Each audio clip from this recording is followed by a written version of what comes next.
শাবানের মধ্যরাত, যেটাকে লাইলাতুল বারাত বলে, আমরা সচরাচর ভাষায় বলি শবে বারাত, বরকতের রাত। অনেক গুনাহগারের মাফ করার ওয়াদা আল্লাহ করেছেন।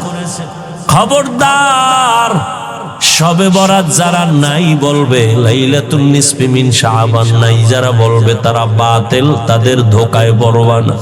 এই যে এখন শাবান মাস চলে রে বাবা, সামনে রমজান আসতেছে। আম্মা জান আয়েশা রাদিয়াল্লাহু আনহা বর্ণনা করেন, আমার নবী একদিন আমার পাশে ঘুমাইছেন, হঠাৎ দেখি নবী নাই। মনে মনে ভাবলাম নবী মনে হয় ভিন্ন কোন বিবির ঘরে গেছেন। আমার নবীর তালাশে আম্মা জান বের হলেন, দেখে নবী কোন বিবির ঘরে নাই। মায়ার নবী নামাজের মুসাল্লায় উম্মতের জন্য কান্না করে দোয়া করতেছেন। আম্মা জান পেছন থেকে চলে আসলেন, চাদর মাথার উপরে দিয়ে শুয়া বললেন, নবী যেন বুঝি আমি ঘুমাইছি, উঠি নাই। নবী আয়েশা কয়, ও আয়েশা, মনে করেছো আমি নবী বুঝি নাই? না, তুমি তোমার বাবা আবু বকরের মতো আমাকে মনে করিও না। এইবার আল্লাহর নবী কয়, আয়েশা, আমি কোন বিবির ঘরে যাই না, তুমি হয়তো সন্দেহ করছো। আমি আমার মাওলার সাথে একটু কথা বলার জন্য গেছি, আমার উম্মতের জন্য মালিকের কাছে একটু দোয়া করছি। কারণ জানুনি রে আয়েশা, আজকে রাত্রটা বড় বরকতের রাত, লাইলাতুন নিসফি মিন শাবান, শাবানের মধ্যরাত, যেটাকে লাইলাতুল বারাত বলে, আমরা সচরাচর ভাষায় বলি শবে বারাত, বরকতের রাত। অনেক গুনাহগারের মাফ করার ওয়াদা আল্লাহ করেছেন। খবরদার, শবে বরাত যারা নাই বলবে, লাইলাতুন নিসফি মিন শাবান নাই যারা বলবে, তারা বাতিল, তাদের ধোকায় পড়বা না। ও বাবা, তুমি তর্কে জড়ানোর দরকার নাই, তুমি নামাজ পড়ে মাওলারে সিজদা দাও, তুমি আল্লাহর কাছে কান্না করো। হ্যাঁ, তুমি যদি শবে বরাত মনে কইরা সারা রাত নামাজ বাদ দিয়া রাস্তাঘাটে আড্ডা দাও, সেটা তো আল্লাহও পছন্দ করবে না, নবীও পছন্দ করবে না। ও বৃদ্ধ বাবাজি, ও যুবক বাবারা, বলো কয়দিন আর দুনিয়ায় বাঁচবা? গতকাল রাতেই মনে হয় তোমরা হয়তো খবরটা একুরেট জানো, আমি শুনছি মাত্র, মা মারা গেছে খবর পাইয়া ইটালির থেকে ছেলে আসছে মাকে দেখার জন্য। গত রাত্রে, রাত না দিনের বেলা, নরসিংদী রোডে অ্যাক্সিডেন্ট হয়ে মারা গেছে। বাবার লাশ মা মারা গেছে দেখতে আসছে ইটালির থেকে, সে সন্তান লাশ হয়ে গেছে, মায়ের দেখতেই পারেন। যে আগাই আনতে গেছিল এয়ারপোর্টে, হেও মারা গেছে। ও বাবা, ইদানিং কালে যত লাশ দেখি সব যুবকদের লাশ, পানির নিচে, গাড়ির নিচে যুবকের লাশ, ঘুমের বিছানায় যুবকের লাশ। ও বাবা, তুমি স্কুলে পড়ো, কলেজে পড়ো, বাধা নাই, তবে অনুরোধ, মা বাবার দোয়া নিয়া চলিও, আলেমদের বিরুদ্ধে যাইও না, পরামর্শ নিয়া নামাজ পড়িও। তোমার মতো যুবক স্কুল কলেজে পড়ে, নামাজ ছাড়ে না, তুমি কেন পারবা না? তোমার মতো যুবক রাস্তায় গাড়ি চালায়, নামাজ বাদ দেয় না, তুমি কেন পারবা না? তোমার মতো যুবক ব্যবসা করে, চাকরি করে, নামাজ পড়ে, তুমি কেন পারবা না? র্যাব, আর্মি, পুলিশ, বিডিআরের চাকরি করে, নামাজ ছাড়ে না, তুমি কেন পারো না? ও বাবা, আমার মাওলার কোরআনটা মিথ্যা মনে করিও না রে বাবা। নবী যদি কান্না করতে পারেন, সাহাবায়ে কেরাম যদি কান্না করতে পারেন, তোমার কপালে তো কেন খারাপ? তোমার চোখে কেন পানি নাই? ও বাবা, মাওলার কোরআন কি মিথ্যা মনে করেছো? পারলে একটা ভুল বের করে দাও, আমি আজকে থেকে দাড়ি কাটবো, আল্লাহর বিরুদ্ধে রাস্তায় নেমে যাব। কিন্তু ১৫০০ বছর পর্যন্ত কেউ একটা ভুল বের করতে পারে নাই। অতএব অনুরোধ করে বলবো, ও বাবা, দুনিয়াতেই দেখছো গরম সহ্য করতে পারি না। বিজ্ঞানীরা বলে জমিন থেকে ৯,৩০,০০,০০০ মাইল উপরে সূর্য, জমিন থেকে ১৩ লক্ষ গুণ বড়। দিনের সূর্যের গরম, রাতে তো সূর্য নাই, এরপরও কিন্তু গরম লাগে। বাসায় যাইয়ে কিন্তু কেউ ফ্যান ছাড়া ঘুমাইতে পারবা না। আবার একটা মশায় যদি কামড় দেয়, তোমার ঘুম নষ্ট, মশারি টানায় ঘুমাও। একটা বেতের বাড়ি সইতে পারো না রে বাবা, এতটাই তুমি দুর্বল। গুনাহগার হইয়া যদি কবরে যাও, বলো ওই জাহান্নামের আগুনের গরম কেমনে সহ্য করবা? হাসরের ময়দানে সূর্যের গরম, জমিনটা তামা হয়ে যাবে, কেমনে সহ্য করবা রে বাবা? আল্লাহর কাছে তওবা করো। শুরুতেই বলেছিলাম কপাল পুরুলে নবীর বয়ানেও কালেমা পড়ে না, আর যদি কপাল খুলিয়া যায় নবীরে জবাই করতে আসিয়াও কালেমা পড়ে নাই। জানি নেই ময়দানে কার কপাল ভালো কারটা খারাপ। আল্লাহর কাছে শেষ তওবা করে নেও।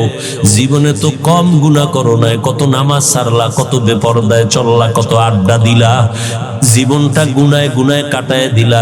একটা ভালো আমল মাওলার কাছে নিয়ে দাঁড়াইতে পারবা না। আজকে থেকে যদি তওবা করে নিতে পারো আর বলতে পারো গোপনে, হে আল্লাহ, এই ময়দানে আমার মতো গুনাহগার কেউ নাই, আমার গুনার খবর আমার মা বাবা ভাই বোন কেউ জানে না, আল্লাহ আপনি জানেন। রাগ করিয়া পানিও বন্ধ করেন নাই, খানাও বন্ধ করেন নাই।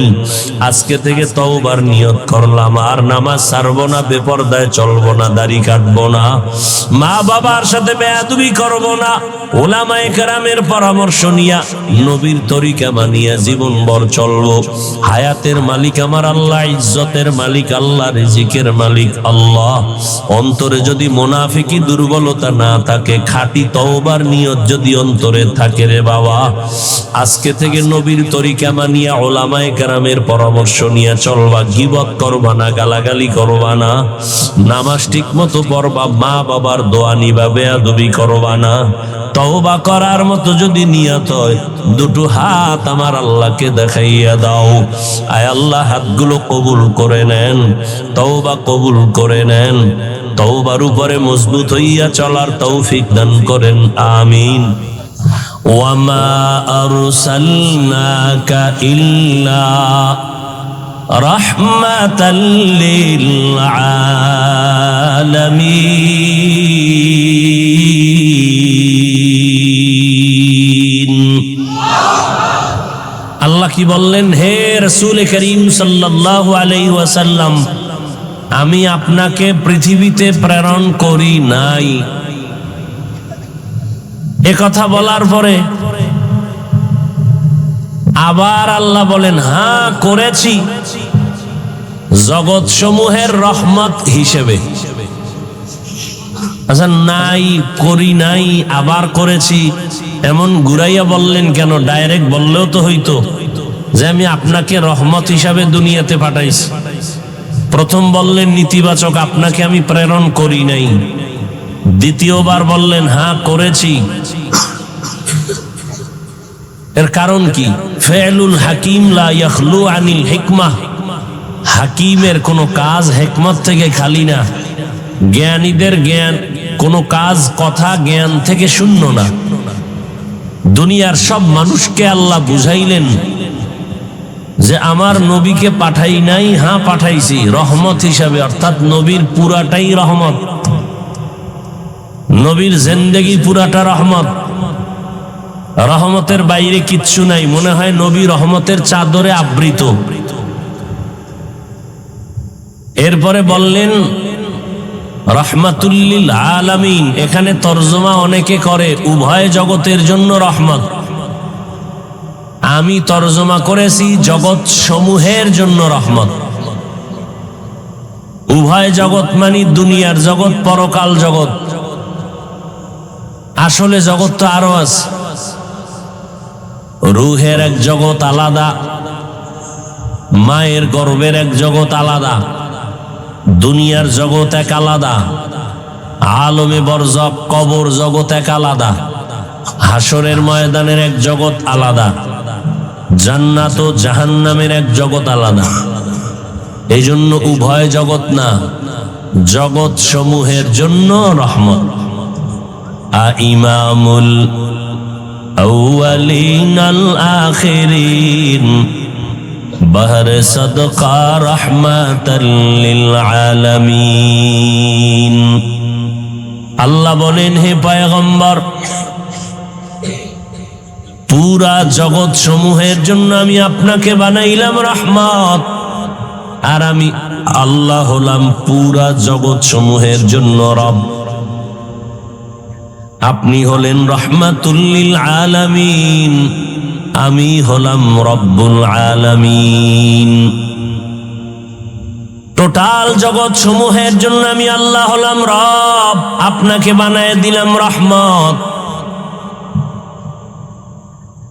আমার নবী রূহের জগতের জন্য আলাদা রহমত, আমার নবী দুনিয়ার জগতের জন্য আলাদা রহমত, আমার নবী কবর জগতের জন্য আলাদা রহমত, আমার নবী হাসরের ময়দানের জগতের জন্য আলাদা রহমত, জান্নাত ও জাহান্নামের ভিন্ন জগতের জন্য নবী রহমত। রূহের জগতের জন্য নবী কেমনে রহমত ভিন্ন কথা, কবর জগতের জন্য নবী কিভাবে, উঠেন কেন, বয়ান শুরু করতে পারি নাই, ব্যারাম শুরু, মোনাজাত দিয়ে দেই। তা আপনিও যাইবেন, আমারে বয়, এটা কোন নীতি, গেলে একসাথে সবাই যাও। এটা কি আপনার মামার বাড়ির অনুষ্ঠান নাকি? মন চাইলে বসবেন, উঠা যাইবেন, কি ভাবছেন কি? এই প্যান্ডেলটার দাম কত আপনি জানেন? মদিনার নবী বলেন, যখন বান্দা ঘর থেকে বের হয়, উলামায়ে আহলে হকের মুলাকাতে যাবে, কোরআনের বাগানে যাবে, ৭০,০০০ রহমতের ফেরেশতা তার কাফেলা হয়ে যায়। এখানে আসা পর্যন্ত মাগফিরাত কামনা করে পুরা প্যান্ডেলকে ফেরেশতারা হাতে শিকল লাগায়া বন্ধনে দাঁড়ায় আছেন। আল্লাহ এই রকম একটা মজলিস আরশে আজিমের মধ্যে ফেরেশতা দিয়ে মিলায়ে দিছেন, আমাদের গুণগান গাইতেছেন।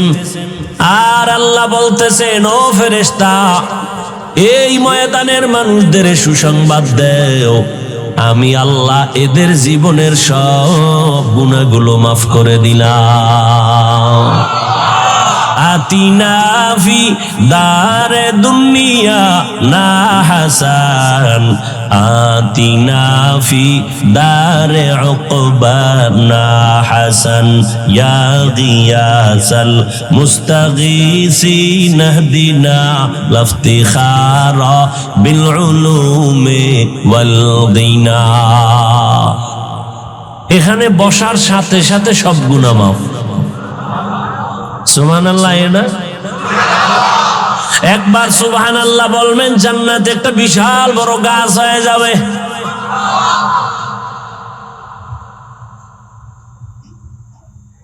এবার চিন্তা করবেন, জান্নাত পাইলি তো আবার গাছ দিয়ে কি করবো?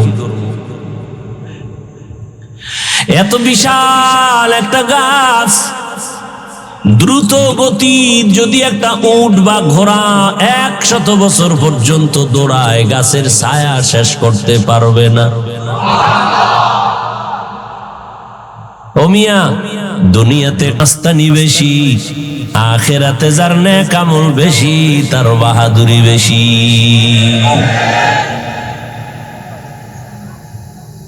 ও আল্লাহর বান্দারা, ভালো করে বুঝেন, এই মজলিস বড় দামি মজলিস। এটা তো আখিরাতের লাইনে বুঝাইলাম, এবার আপনার যুক্তির আলোকে একটু বুঝাই, ২ মিনিট খেয়াল করেন। আপনাদের ফেনী জেলার কোটি টাকার মালিক যদি চাইতেন আলাদাভাবে এই মানুষগুলোকে একত্রিত করে একটা মজলিস করবেন, খানা দিবেন, এর জন্য কতটা পেরেশানি হতে হতো। ১ নাম্বার, তার এই প্যান্ডেল সাজাইয়া বসার ভিআইপি ব্যবস্থা, মানুষ আসার যাওয়ার জন্য ফ্রি গাড়ি দেওয়া লাগতো। ফ্রি গাড়িতে আসতো, তাও কোন এইরকম জান্নাতি মানুষ আইতো, সব গাঞ্জাখোরেরা সিরিয়ালে দাঁড়াইতো। ৫,০০০ টাকা মানি ৫ দিনের গাঞ্জা। এরপরে আসার পরে ভিআইপি বসার জায়গা, এই রকম 3rd ক্লাসের বিছনা দিলে কি পরিমাণ জুতার বাড়ি। আপনারা যারা আসছেন, এখানে আসা যাওয়ার ভাড়া দেওয়া হয় নাই, বসার বিছানাটাও কোনো কোয়ালিটির মধ্যে পড়ে না। এরপরও কারো অন্তরে কোনো কষ্ট নাই, কে ধনী, কে গরিব, কে আলেম, কে সাধারণ মানুষ সব একাকার হয়ে বসে গেছে। আবার এতগুলো মানুষকে বসাইয়া নিয়ন্ত্রণ করার জন্য ওই কোটিপতি সাহেবের কি পরিমাণ পুলিশ লাগতো, র্যাব লাগতো। এতেও যদি ভয় পাইতো সর্বশেষ কুত্তা আইনা হাজির করত। কারণ মানুষ মানুষের সাথে বেঈমানি করে, কুত্তা কখনো বেঈমানি করে না। এখানে কোনো পুলিশ আসেনি নিয়ন্ত্রণের জন্য, অথচ কোনো আওয়াজ নাই, ফাঁকে ফাঁকে নাস্তা দিছে, এরপরও কোনো কষ্ট নাই। যদি আমি ওয়াদা নেই ভাইজান আপনারা কতক্ষণ থাকবেন, আমার মনে হয় যেন আশেকেরা বলবে কোরআনের মোহাব্বতে যদি সারা রাত বসায় রাখেন আমরা সারা রাত থাকতে রাজি। ঠিক নেই? এইরকম একটা মজলিস মিলাইয়া আব্বা আম্মার জন্য দোয়া করার সুযোগ কোনোদিন পাইছেন? তাহলে আজকেই সুযোগ পাইয়া যারা এটাকে হাতছাড়া করবেন, আপনি কপালে লেখবেন আপনি কপাল পোড়া। কপাল পোড়া বড় খারাপ। কপাল যদি পুড়িয়া যায়, আমি হাফিজুর রহমান কেন, হাটহাজারীর হুজুর কেন, মক্কা মদিনার ইমাম কেন, আল্লাহর কসম স্বয়ং নবীও যদি বয়ান করে কপাল পোড়ার জবানে কালেমা জারি হয় না। এরকম দুই একটা বেঈমান আছে না নাই? কত বড় বেঈমান কপাল পোড়া যে নবীজির বয়ানেও কালেমা পড়ে না। এরকম দুই একটার নাম জানেননি? কন্ত গরবা সুরত আদমি ইনসাবুদে আহমদবু জাহলো হাম এক সাবুদে আদমিরা আদমিয়ত লাজিমাস উদেরা গর বুনা বশদহি জমাস। ভালো করে বুঝেন, কপাল পুরলে সব শেষ। কপাল যদি পুড়িয়া যায় নবীজির বয়ানেও কালেমা পড়ে না। আর কপাল যদি আমার আল্লাহ খুলিয়া দেন তাহলে নবীকে জবাই করতে আসিয়াও কালেমা পড়ে। কে? এবার বুঝেননি কপাল পোড়ার কি পরিণাম আর কপাল খুললে কি পরিণাম? কপালের ব্যাপার, কপালের ব্যাপার নিয়ে আজকে আমি মাওলানা হইছি, বয়ান করব যারা আল্লাহ চিনে না, নবী চিনে না, কোরআন চিনে না, জান্নাত চিনে না, জাহান্নাম চিনে না, তাদের কাছে। হিন্দুদের বয়ান করব, খ্রিস্টানদের গির্জায় গিয়া বয়ান করব, চট্টগ্রামের বিভিন্ন পাহাড়ি অঞ্চলে বয়ান করা খুবই জরুরি দরকার ছিল। কারণ খ্রিস্টান মিশনারিরা দলে দলে আমার মুসলমানদেরকে ধর্মান্তরিত করে। আজকে বয়ান করা দরকার ছিল পঞ্চগড় ঠাকুরগাঁ, যেখানে দলে দলে মুসলমানকে কাদিয়ানি বানাচ্ছে বেঈমানেরা। কিন্তু ওখানে বয়ান না করে আপনাদের বয়ান করতেছি, অথচ আপনারা আল্লাহ মানেন, কোরআন মানেন, হাদিস মানেন, জান্নাত জাহান্নাম সব বুঝেন। আপনারে কেন বয়ান করব? কিন্তু এটাও তো কপালের ব্যাপার। আর সব আলেম ওলামার আপনাদের পেছনে দৌড়ায়, তাবলীগওয়ালারা দৌড়ায়, পীর সাহেবরা দৌড়ায়। নিজের ঘরের খবর নাই, সন্তানের চিন্তা করি না, নাই খানা নাই ঘুম, সারা বছর আপনাদের পেছনে দৌড়াচ্ছি। অথচ আপনারাও মুসলমান, আমিও মুসলমান, আপনার আল্লাহ আমার আল্লাহ এক, আপনার নবী আমার নবী এক, আপনার কোরআন আমার কোরআন এক, আপনার ধর্ম আমার ধর্ম এক, আপনার কালেমা আমার কালেমা এক, আপনার কাবা আমার কাবা এক। আপনি যে আল্লাহ মানেন আমিও সে আল্লাহ মানি। অথচ আজকে আপনাকে বয়ান করা লাগে টুপি পরেন, আপনাকে বয়ান করা লাগে আপনি নামাজ পড়েন। কত বড় মুসলমান আপনি! আমি টুপি মাথায় না দিলে বড় লজ্জা পাই। আর আপনি কেমন মুসলমান, টুপি মাথায় দিতে লজ্জা পান? আমি মসজিদে না ঢুকলে লজ্জা লাগে, আর আপনি মসজিদে ঢুকতে লজ্জা লাগে। আপনি পর্দা করতে লজ্জা পান, আমি পর্দা না করলে লজ্জা পাই। এইবার বালিশে মাথা লাগায় চিন্তা কইরেন আপনার কেমন কপাল। খুব বাহাদুরি ভাব নিয়ে বসছেন না? হ্যাঁ, খুব ভাব। তাহলে সাহাবায়ে কেরামরা জান্নাতের টিকিট পাইছেন, এটা তো জানেন না? জানেন না? তো সারা জীবন কাঁদছেন কেন তারা? তাদের তো ভাব থাকা দরকার ছিল আরো বেশি। আপনি গাঞ্জা খাইয়ে যদি ভাব দেখান, তো তাদের ভাব কেমন থাকা দরকার ছিল? তাদের ইলম, আমল, তাকওয়া কত উচ্চ।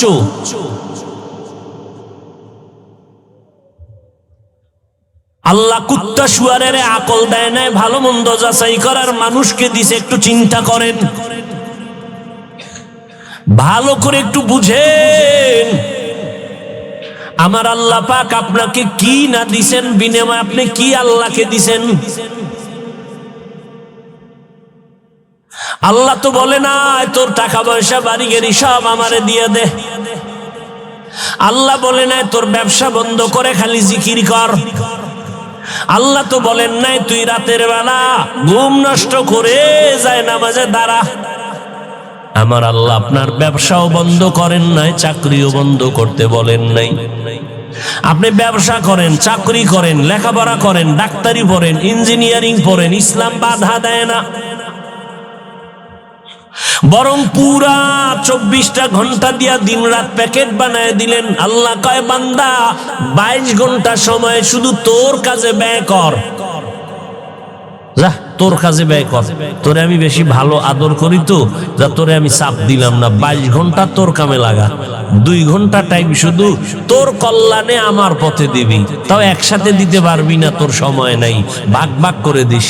ফজরের 4 রাকাতে 20 মিনিট, জোহরের 10 রাকাতে 20 মিনিট, আসরের 4 রাকাতে 20 মিনিট, মাগরিবের 5 রাকাতে 20 মিনিট, এশার 9 রাকাতে 20 মিনিট। এটাও যদি না পারো রেডি থাক, জুতার বাড়ি তোরে সারার কাউকে দেওয়া হবে না। তোর মতো নিমক হারাম রে আমি জুতার বাড়ি দিব না তো কাকে দিব? 22 ঘন্টা তোরে দিয়ে দিলাম, 2 ঘন্টা তোর কল্যাণে নামাজ পড়বি, তাও ভাগ করে দিলাম। একসাথে পারবি না, কষ্ট হবে। ফজরের 4 রাকাতে 20 মিনিট পুরা লাগে না, জোহরের 10 রাকাতে 20 মিনিট। আবার তুই ব্যবসা কর, ঘুমা, খাইয়ে লইয়া তোর কাজে যা। আবার আসরের সময় একটু রেস্ট নিয়া 4 রাকাত পর আবার দোকানে চলে যা। আবার মাগরিবের 5 রাকাত পরে আবার দোকানে যা। আবার এশায় 9 রাকাত পরে আবার ঘরে যা। স্ত্রী, পরিবার, সন্তানের হক আদায় কর, এরপরে আরামে ঘুমায় যা। এত সুযোগ দিলাম, এরপরও যদি আমারে না মানো, তো তোরে আমি বিছনায় ফালাইয়া পঙ্গু বানাবো না কারে বানাবো? তোর বিল্ডিং এ আগুন লাগবে না তো কাঠটায় লাগবে। তোর দোকান ঘর চুরি হবে না তো কাঠটা হবে।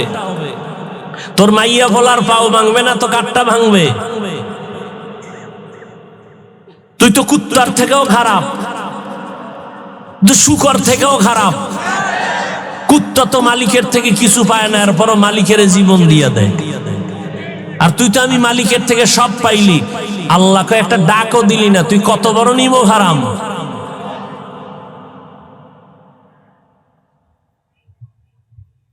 আল্লাহ এই কথাও কোরআনে বলছেন, ওয়ালাকাদ যারানা লি জাহান্নামা কাসীরাম মিনাল জিন্নি ওয়াল ইনস লাহুম কুলুবুন লা ইয়াফকাহুনা বিহা ওয়া লাহুম আ'য়ুনুন লা ইউবসিরুনা বিহা ওয়া লাহুম আযানুন লা ইয়াসমাউনা বিহা উলাইকা কাল আনআমি বাল হুম আযাল উলাইকা হুমুল গাফিলুন।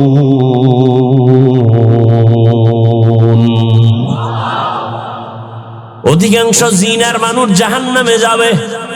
কেন? তাদের চোখ দিছি দেখার জন্য দেখে না, কান দিলাম শোনার জন্য শুনে না। দেখি তুলা লাগাইছে, কয় না যা শুনতে বলছি না, না উল্টাটা শুনে। কোরআন শুনবা, আজান শুনবা, শুনে না, শুনে গালি, শুনে গীবত। চোখ দিয়া দেখার জন্য দিলাম, দেখবি মা বাপ। চক্ষু দিয়া কোরআন দেখবা, আল্লাহর কুদরত দেখবা, কাবা দেখবা, আলেম দেখবা। কিন্তু তুমি সারা রাত দরওয়াজা জানালা বন্ধ করে মোবাইলের সামনে কবিরা গুনাহ দেখে দেখে রাত কাটায় দিছো। কেউ জানে না আমি মাওলা ভিডিও করে রাখছি, টের পাবি কিয়ামতের দিন। ও যুবকেরা, খুব বাহাদুরি করো, বয়স তোমার মাত্র 25 থেকে 30-এর কোঠায়, কিন্তু দুঃখ তোমার চেহারার মধ্যে কেন উজ্জ্বলতা নাই, আকর্ষণ নাই, দেখলে মায়া লাগে না কেন, ঘৃণা আসে কেন? সারা রাত মোবাইলে গুনাহ করেছো, এ কারণে চেহারার উজ্জ্বলতা আল্লাহ লুকায় দিছে, চেহারায় নূর নাই, আকর্ষণ নাই। জমিনের কোন মেডিসিন দিলেও তোর চেহারায় আর আলো আসবে না। হ্যাঁ, যদি গুনাহ ছাড়ো, নেক আমল করো, চেহারার উজ্জ্বলতা বেড়ে যাবে।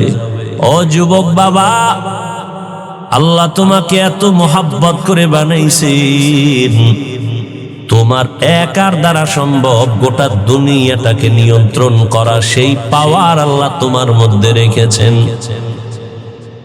এরে নবীর আশিক উম্মতের দল, আমার নবী এরকম খারাপ খারাপ মানুষগুলোকে ভালো বানানোর জন্য আমার আল্লাহ মক্কা নগরীতে পাঠালেন। মক্কা নগরীর মানুষ এমন এক টাইমে নবী আসছেন, মক্কা নগরীর মানুষ বড় খারাপ, এতটাই যে খারাপ, সারা দুনিয়াতে মক্কার মতো খারাপ মানুষ আর কোথাও ছিল না। এতটাই চরিত্রহীন যে বাবা হইয়া কন্যা পেলে তাকে পাথর চাপা দিয়া মেরে ফেলে, নিজের আপন বাবা, কন্যা পছন্দ করে না, এত বড় খারাপ ছিল মক্কার মানুষ। শুধু তাই না, আল্লাহ জমিনটা বানায় একটা ঘর বানাইছিলেন, পবিত্র বাইতুল্লাহ। ইন্না আউয়ালা বাইতিন উযিআ লিন-নাসি লাল্লাযী বিবাক্কাতা মুবারাকান ওয়া হুদা, মুবারাকান ওয়া হুদাল লিল আলামিন।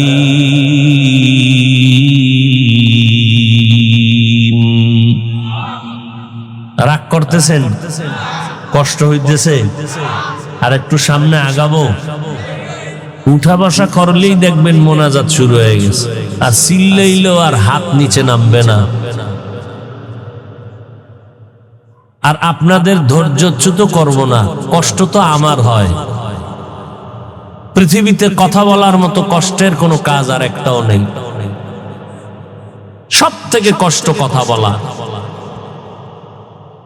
প্রধানমন্ত্রী জাতির উদ্দেশ্যে 5 মিনিট ভাষণ দিবেন। কয় মিনিট? সেই জন্য আলাদা টিম গঠন করে লিখে দিবে কি ভাষণ দিবেন। ওটারে লিখে ডেকে রেডি করার পরে প্রধানমন্ত্রী আবার 50 বার এটাকে রিভিশন দেয়, মোতালা করে। একটা শব্দ যদি আঁকা বাঁকা হয়ে যায়, সম্মানের কল্লা ফালায় দিবে জাতি। 5 মিনিটের ভাষণ। আর আমরা সারা দিন সারা রাত 12 মাস এতটা চিল্লানো, প্রতিদিন ফজরের পরে, জোহরের পরে, আসরের পরে, মাগরিবের পর সারা রাত, তাও এতটাই কথা, 1 ঘন্টা 2 ঘন্টা কত হাজার কোটি কথা বের হলো, লেখাও নিয়ে আসি নাই। আজকে ফাজিলপুরে কি বয়ান করব তাও জানি না। আউযুবিল্লাহ পয়রা বিসমিল্লাহ ঢুকার পরে খুঁজলাম কোন আয়াতটা নিব, হঠাৎ জবান থেকে আয়াতটা বের করলাম, আল্লাহর উপরে ভরসা করিয়া। আবার এই আয়াত দিয়া কি বয়ান করব? 10 জায়গায় বয়ান করছি, একই আয়াতের বয়ান হয়েছে 10 রকম। আবার এই প্যান্ডেলটা যে কত ভেজাইল্লা প্যান্ডেল, আমারে যদি মসজিদে তাবলিগওয়ালা গনিয়া বসায় দেয়, টেনশন ছাড়া 1 চাটিয়া বয়ান। পীর সাহেবের মুরিদদের নিয়ে যদি আমারে বসায় দেয় 1 লাইনের বয়ান, কোনো টেনশন নাই। কিন্তু এখানে তো কত লাইনের মানুষ, ঠিক না? আওয়ামী লীগের লোক এখানে, বিএনপি এখানে, জাতীয় পার্টি এখানে, জাসদ বাসদ অসত আছে, বহু অসত আছে।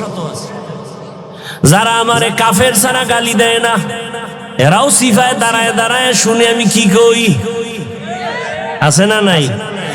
তাহলে এতগুলো মানুষের অন্তর ঠিক রেখা কথা বলা কি মনে করছেন? তাও একের পর এক কথা। নাহলে 10 মিনিট কথা বলে একটু ভাবতাম, চাটা খাইতাম, আর আপনাকে সাল্লাল্লাহ টান দেওয়াইতাম, তো বোঝা যাইতো যে আবার ভাইবা আবার কিছু বলি। একটানা চলতেছে চলতেছে চলতেছে চলতেছে, টাইম মতো ঘুম নাই, খানা নাই, এভাবে 12 মাস। এরপরেও তো দুই একটা কথা অজান্তে অনিচ্ছায় ভুল হওয়াটাই স্বাভাবিক। কিন্তু দুঃখ,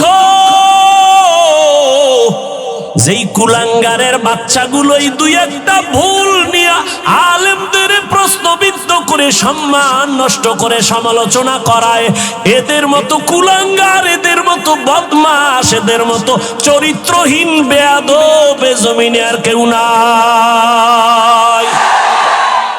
মায়ের সাথে যেই পরিমাণ বেয়াদবি করেছো মোবাইলের কারণে, বাবার সাথে বেয়াদবি করেছো, এই মোবাইলকে আপন বানাইয়া শিক্ষকের সাথে গাদ্দারি আর বেয়াদবি করেছ।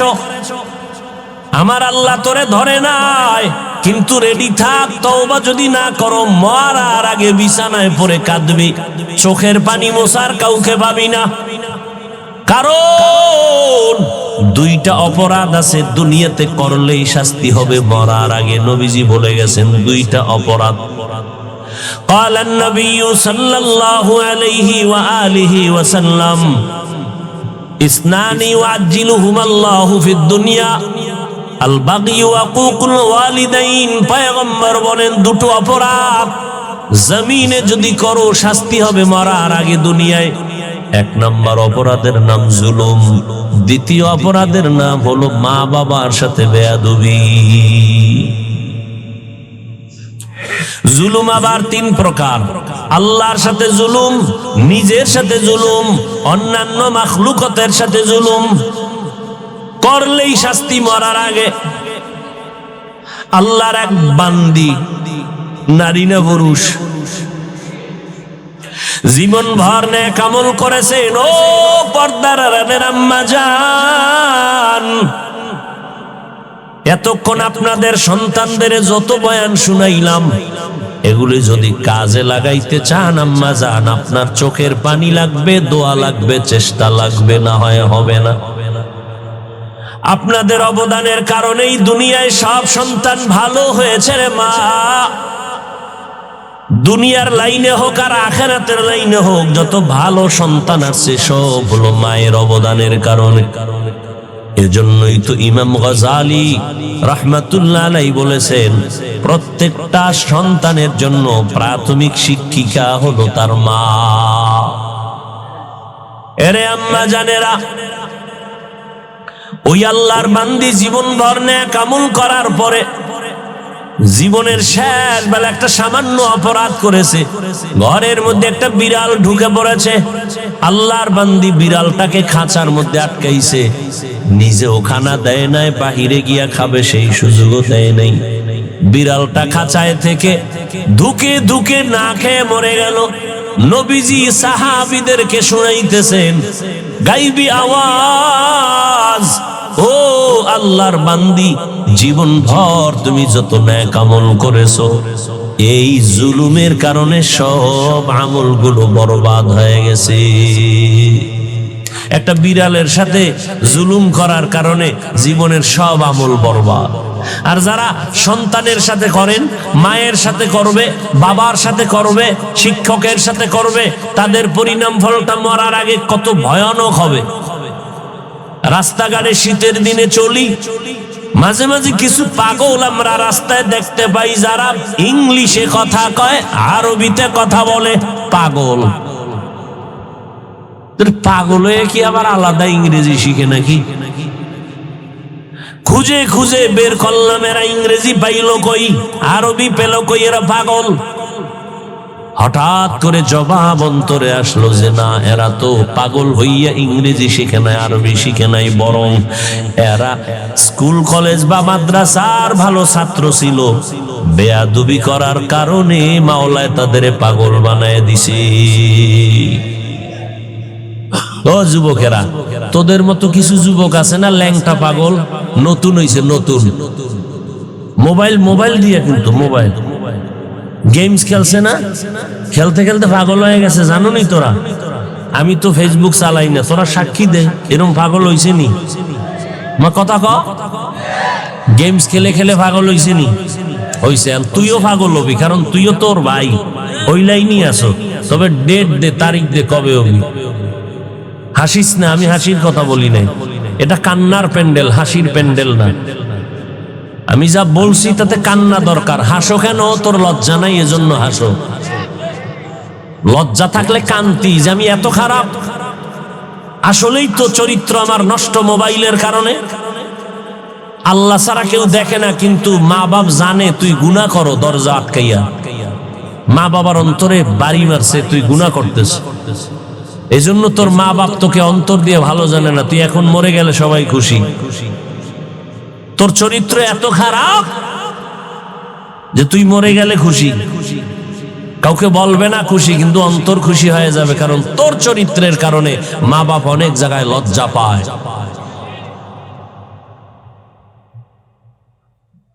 রহমতের নবী আসলেন মক্কায়, এমন একটা ঘর আল্লাহ বানাইলেন মক্কা নগরীতে, এত দামি ঘর যেই ঘরের দিকে শুধু তাকায় থাকবে অনবরত আমলনামায় সওয়াব। কিন্তু ওই মক্কার মানুষ এত চরিত্রহীন, নারী আর পুরুষ একত্রিত হইয়া ওই বাইতুল্লাহটারে চতুর্পার্শ্বে তাওয়াফ করে, তাও আবার উলঙ্গ। এতটাই খারাপ ওই মক্কার মানুষ। কন্যা সন্তান পছন্দ করে না, কন্যা হলে লজ্জায় মাথা উঠায় না। নিজে বাবা হইয়া কন্যাকে জ্যান্ত দাফন করে দেয়, পাথর চাপা দিয়া মেরে ফেলে। কতটা খারাপ। বর্তমানেও কিছু কুলাঙ্গার আছে যারা কন্যা হলে মনে কষ্ট পায়, বউয়ের সাথে রাগ করে কথাই কয় না। বউ রেখায় তুই কন্যা দিলি কেন? চাইছে ছেলে, হইল কেন মেয়ে? বাবার মন খারাপ। ওইরকম 10টা ছেলে হলে লাভ কি, যে 10 ছেলের কারণে তোমার হাতে হ্যান্ডকাপ লাগবে? বহু সন্তানের অপরাধে মা বাবা জেলখানা আসেনি? এই রকম সন্তান জন্ম দিয়া লাভ কি, যে সন্তানের কারণে মা বাবার ইজ্জত নষ্ট হবে? এগুলি প্রমাণ দিতে তো আর আমার কোনো লাগবে না, তোমাদের হাতের মুঠে বহু প্রমাণ। দেখো না এখন প্রতিদিন বাংলাদেশে প্রতিদিন দেখতেছি 2 বাচ্চার মা, অল্প বয়স, স্বামী আছে কিন্তু ভিন্ন একটা যুবকের সাথে লাইন লাগাইয়া। যুবক আর ওই 2 বাচ্চার মা প্রেমের বন্ধনে আবদ্ধ হইয়া সিদ্ধান্ত নিছে তার আপন স্বামীরে রাতের বেলা জবাই করবে। দোয়া করে দেবো না? না, না।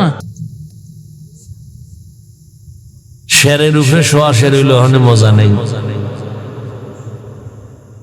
কষ্ট করে আসছি, যদি মূল্য না বুঝে মানুষ, তো সেখানে বয়ান না করে যত তাড়াতাড়ি ভাগা যায় তাই উত্তম। এখানে বসা হইতে যে কানের মধ্যে ডাইনে বামে আওয়াজ আইতেছে, কারো অন্তরে এটা বাড়ি লাগে না। ওখানে কথা হেন ও কথা, গোল মিটিং কি করে না করে আল্লাহই ভালো জানে। লেখতে না জানলেও মুসপার জম। ও আল্লাহর বান্দারা, যুবক ওই 2 বাচ্চার মা পরকিয়া যুবকের নিয়ে সিদ্ধান্ত নিল রাতের ঘুমের মধ্যে স্বামীকে জবাই করবে, করেই ফেলল। কেউ দেখে নাই লাশ কই ভাগাইছে। ওই যে একটু আগে কিন্তু বলছি, জুলুম করলে শাস্তি মরার পরে না আগে। এই কথাটা মনে রাখবেন। আল্লাহ এটা বরদাস্ত করে না, দুনিয়াওয়ালারাও কিছু করতে পারবে না, বুঝেন না? সীমা লঙ্ঘন করলে মনে করছে সরকার বুঝি ছায়া দিবে, হে আরো উল্টা বেশি হয়েছে। এত চাপাবাজি করছে, যার জন্য করছে সে তার বিরুদ্ধে গেছে। এটাই নিয়ম। গোয়েন্দা ধরে ফেলছে, যুবকও জেলখানায়, 2 বাচ্চার মাও জেলখানায়। গত মাসে জানুয়ারির 23 তারিখ রায় হইছে। এই ফেসবুকের গোলামেরা, দেখছো না বাবারা? ওগুলো দেখবা না, দুনিয়ার আকাম করবা, এটি দেখবা না। আদালত রায় দিছে যুবকটার ফাঁসি দাও, মেয়েটাকে যাবজ্জীবন কারাদণ্ড দাও।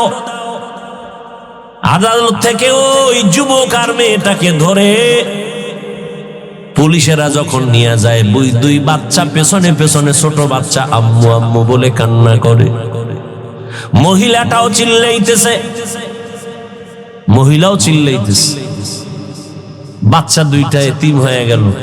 এই যুবক, এই বাংলাদেশ কি আর সে অ্যানালগ আছে যে তুই আকাম কইরা বাইসে যাবি, একজনারে জবাই কইরা তুই খাবি?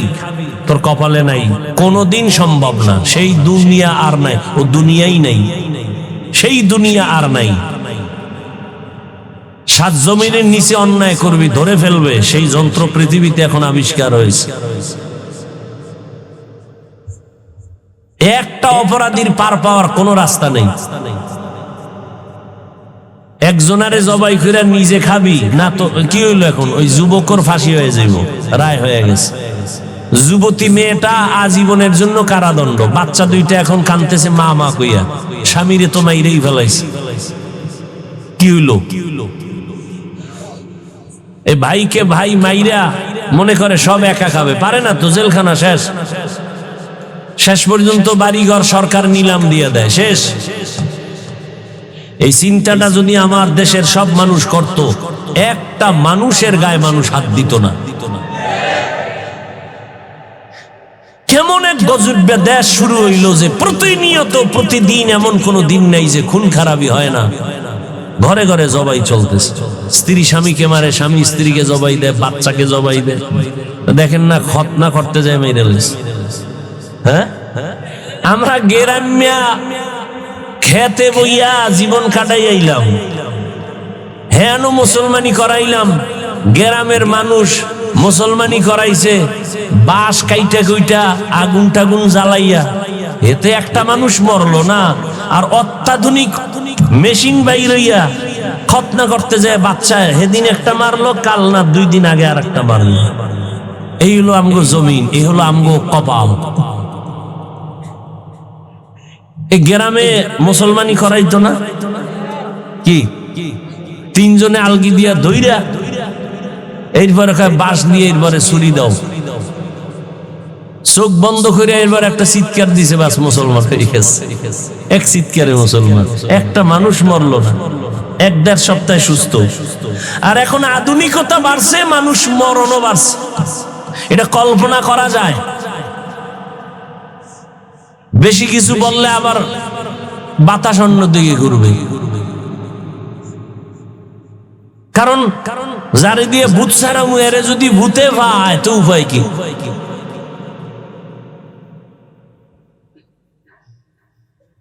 আল্লাহ হেদায়াত দান করুন।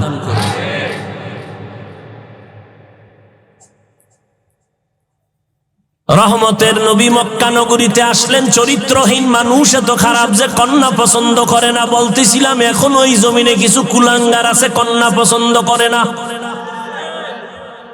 তো কন্যা পছন্দ করে না তো বউয়ের দোষ কি? বউয়ের সাথে রাগ করে কথা কয় না। এই ছেলে না দিয়া মাইয়া দিলি কেন? তো ছেলে কি বউ দেয়? বরং তোমার জিনিস, তোমার আমানত সে রক্ষা করছে, তাকে পুরস্কার দেওয়া উচিত। কত রাত ঘুমাইতে পারে নাই, খেতে পারে নাই। ছেলে মেয়ে দেওয়ার মালিক কে? না কোনো পিসাব? পিসাবের হাতে ক্ষমতা থাকলে তাহলে এই জমিনে সব হিজলাগো সন্তান হইত, নিঃসন্তান কোনো মা থাকতো না। লিল্লাহি মুলকুস সামাওয়াতি ওয়াল আরদ ইয়াহাবু লিমান ইয়াশাউ ইনাসান ওয়া ইয়াহাবু লিমান ইয়াশাউ যুকুর আও ইউযাওয়িজুহুম যুকরানা ওয়া ইনাসা ওয়া ইয়াজআলু মান ইয়াশাউ আকিমা ইন্নাহু আলীমুন কাদির। আল্লাহ বলেন, আসমান জমিনের মালিক আমি আল্লাহ। আমি চাইলে কাউকে ছেলে দেই, কাউকে মেয়ে দেই, কাউকে দোনোটা দেই, কাউকে কোনোটাই দেই না। ক্ষমতা কার? আপনার ছেলে না হইলে আপনি খুব মনে করেন সব শেষ। আমার মাওলা চাইলে 5 ছেলে দিয়া যা না হবে, একটা মাইয়া দিয়ার থেকে বেশি আপনার উপকার করাবে। আল্লাহ পারে না? জাগো মাইয়া আছে, আজকে পরীক্ষা করবেন, আপনার ছেলে আপনার জন্য জীবন দেয় না মাইয়া দেয়, হিসাব করে। আপনি অসুস্থ হয়ে গেলে ছেলেরা একবার উকি দিয়া চায় না, কিন্তু মাইয়ার কপাল খারাপ হয়ে যায়, ঘুম নাই খানা নাই, বাবায় অসুস্থ। রহমতের নবী বলেন, ও দুনিয়াবাসী, মক্কার কাফের মুশরিকরা অলিতে গলিতে ঘুরতো আর বদনাম কইতো, মুহাম্মদের ছেলে নাই, ও মরিয়া গেলে ওর বংশ রক্ষা করার কেউ নাই। কিন্তু তাকাইয়া দেখো,